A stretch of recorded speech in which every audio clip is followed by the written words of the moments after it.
sounds of jubilation in Rangoon after Aung San Suu Kyi's National League for Democracy party announced she had won a seat in Burma's parliament. Her victory comes amid and despite allegations of fraud during these parliamentary by-elections, an historic election widely seen as a test of the government's nascent reforms.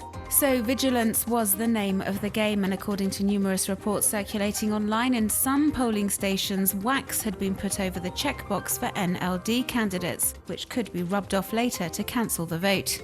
And in this video, residents from Meiktila in central Burma claim they were unable to vote as their names didn't appear on the electoral lists that have been at the centre of much controversy during the electoral process, with reports of some voter lists containing names of deceased people or underage voters. Information gleaned by local press, which has made great use of social networks to provide coverage of these historic elections and gather observations from voters. This was the case for the weekly 7-Day News, for example, which has been particularly active on Facebook. National media uses the web as a means of bypassing government censorship, and so journalists have created all sorts of online initiatives surrounding the election, like the journalism school J School, for example, which set up a website devoted entirely to the by-elections.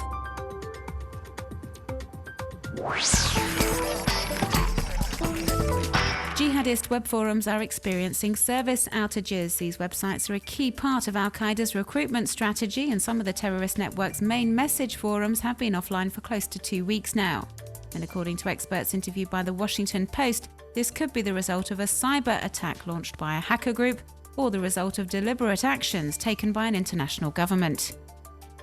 And if this is the case, it wouldn't be the first time a government has launched this type of operation. Last year, Britain's MI6 sabotaged the distribution of an English-language webzine created by the terrorist organisation, replacing a manual on how to make homemade bombs with cake recipes. But terrorism analyst Evan Coleman offers another explanation for the problems the jihadi web is currently encountering. He's not excluding the theory that the outage is linked to the recent arrest in Spain of Mudhar al-Malki, the alleged administrator of several terrorist forums.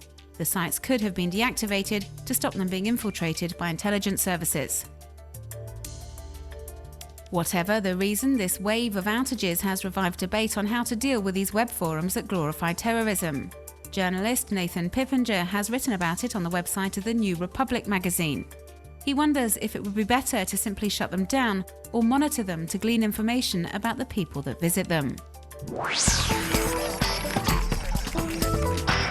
The Syrian regime's deadly repression continues despite promises from Bashar al-Assad to conform to Kofi Annan's peace plan.